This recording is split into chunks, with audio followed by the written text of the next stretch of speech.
Normally as a player, you are fighting bosses. Today, you are them. Hi folks, it's Falcon, and today on GameRanks, 10 video games where you are the boss, Part 2. Just a little quick note, Part 1 contains Asura's Wrath, Saints Row 4, Just Cause 4, God of War, Metal Gear Rising, Kirby, Prototype 1 and 2, Dynasty Warriors, The Hulk Ultimate Destruction, Doom Eternal, and Crackdown 3, if you're interested. Starting off with number 10, the Infamous series. When it comes to power fantasies in games, Infamous, one of the coolest. What makes them stand out is that they're open world superhero games that play a little bit more like a third-person shooter, but don't let that make you think that you're not powerful in these things, because you're more than powerful, to be frank. The first two of these games revolve around Cole McGrath, a courier who just so happened to be carrying the wrong package on the wrong day. After surviving a massive explosion, he finds himself charged with some unique electricity powers that only grow stronger as the game progresses. Even in the start of the first game, you'll be mowing down enemies by the dozens, and it only gets crazier as the series progresses. In Infamous Second Son,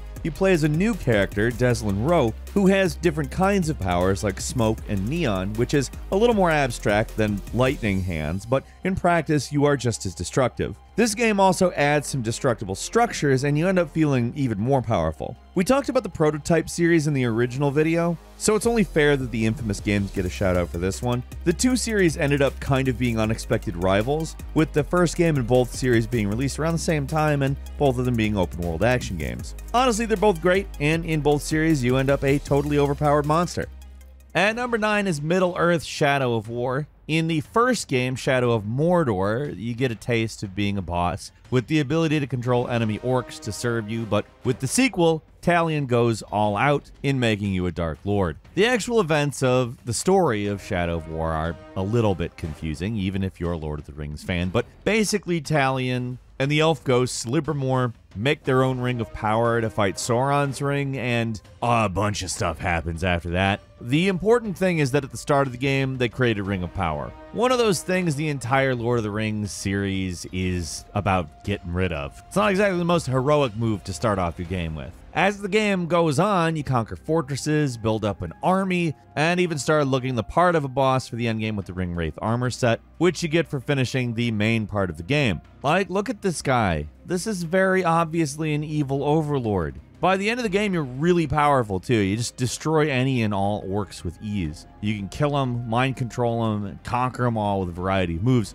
The only reason you can't easily dominate some of the fortresses single-handedly is because there are some equally OP orc captains out there to counter you. The first game introduced some boss-like elements to Talion, but with Shadow of War, he definitely goes full-on super boss. At number 8 is Star Wars: The Force Unleashed. This is a game where one of the big moments from the trailer shows the main guy pulling a Star Destroyer out of the sky. Yoda ain't got nothing on this guy. All he could do is lift an X-Wing, while Starkiller can toss around one of the biggest ships in all of pop culture. Seeing something like that, you know you're playing as the boss. And yeah, you are. As Galen Starkiller, you are commanded by Darth Vader to hunt down rebels in the period before the first Star Wars movie. You know, before Episode 4, A New Hope. Yes, I know the chronology is a little confusing, but unlike in other games like the older Jedi Knight games, your force powers aren't limited by some kind of power meter. You can use them as much as you like. You could say that the force was in fact unleashed. And even though we mentioned that you're working for Darth Vader, of course you end up going against him after a while, and that's when you get to slice through hundreds of stormtroopers with relative ease. This game really ups the ridiculousness of force powers for the maximum entertainment value. It is tons of fun just throwing around and electrocuting tons of enemies like they're nothing. You can't really chop people up with your lightsaber though, for ratings purposes, but other than that, you're just a totally unstoppable killing machine. This is a game where the first mission has you play as Darth Vader, but the actual boss is Starkiller. He is that overpowered.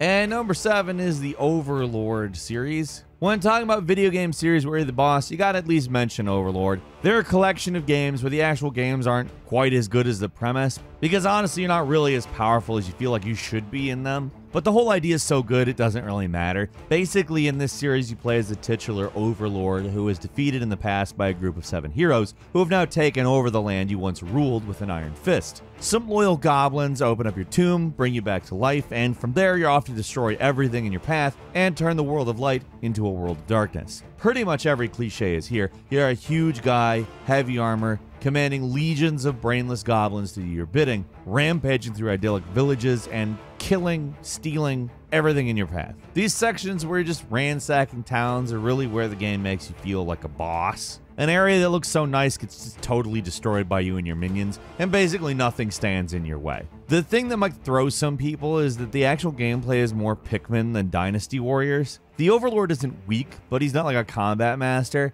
and is better at ordering goblins and casting spells than wading into battle. You're less Sauron from the beginning of the first Lord of the Rings, and more Saruman. You're a boss for sure, but you're not unstoppable. Still, if you want a game that twists the standard formula around, keeps fantasy fans on their toes, this is a pretty cool series to look at.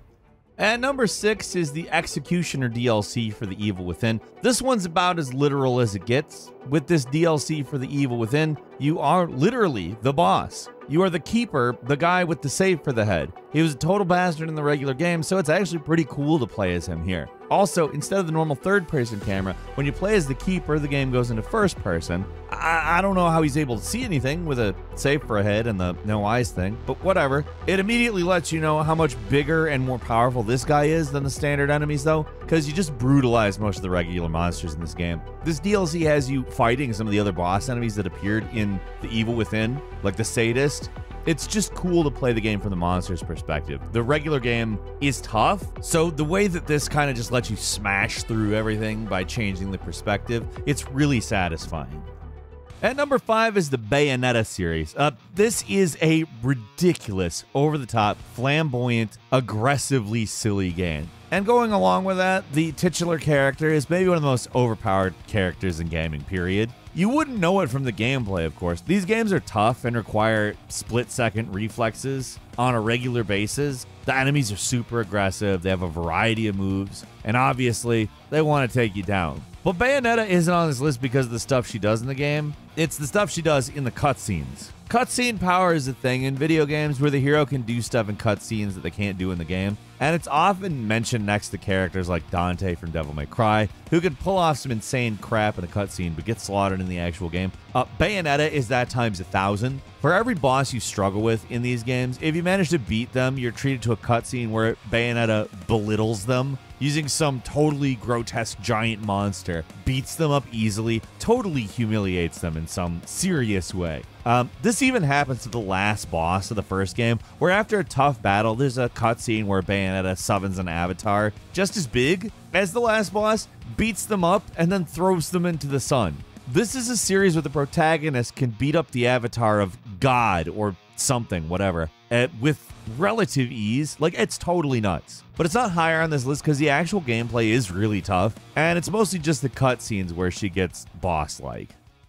And number 4 is the Destroy All Humans series. In most games, the alien invader is the bad guy, but not this one. Here you play as Crypto-137, who travels to Earth to harvest human brainstems for, let's just say, a convoluted reason. But really the game is all about the title. What you do in the game is exactly what it's called: Destroy All Humans. Right from the start, you're disintegrating army soldiers and blowing up whole columns of tanks, and it only escalates from there. Tons of the missions in this series force you to use subterfuge and disguises to get around. But when it really lets you loose, you go absolutely bonkers. You'll be vaporizing hundreds of soldiers, dozens of tanks. In an instant, you can destroy entire cities with your saucer. It's not always easy, but the level of destruction you bring down on the puny humans in this series is just massive. By the end, you're literally blowing up Washington, D.C. Like, you can recreate that shot from Independence Day where the alien ship just blows up the White House in the game. When you can do that, you know you're playing as the boss.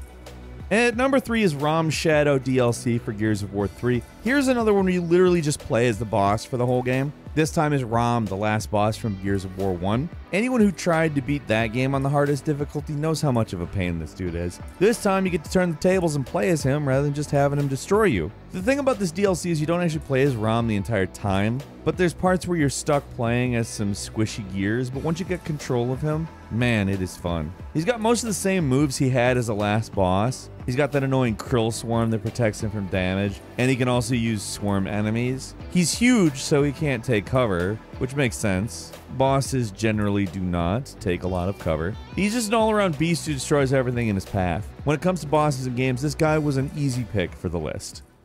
And number 2 is Matrix: The Path of Neo. Yeah, After the janky as hell, but still kind of interesting Enter the Matrix, Shiny Entertainment went back to the drawing board and made Matrix: The Path of Neo. The game follows the events of the 3 Matrix movies and lets you play as one of pop culture's most overpowered characters, Neo. Sure, you got to be pretty good at the game to get the most out of it. You're not going to look like a total badass every single second, but the way bullet time works combined with the way gameplay feels really good. Once you get the hang of it, I mean, it's a fun game. It's still a little janky, we're not going to lie, but when you really get a flow going with the combat, you feel like an absolute beast. Plus, it's Neo. He's not evil, but he's just ridiculously powerful. Remember, this is a series where Neo can literally see the Matrix and basically had ultimate power at the end of the first movie. Then they made 2 more of them.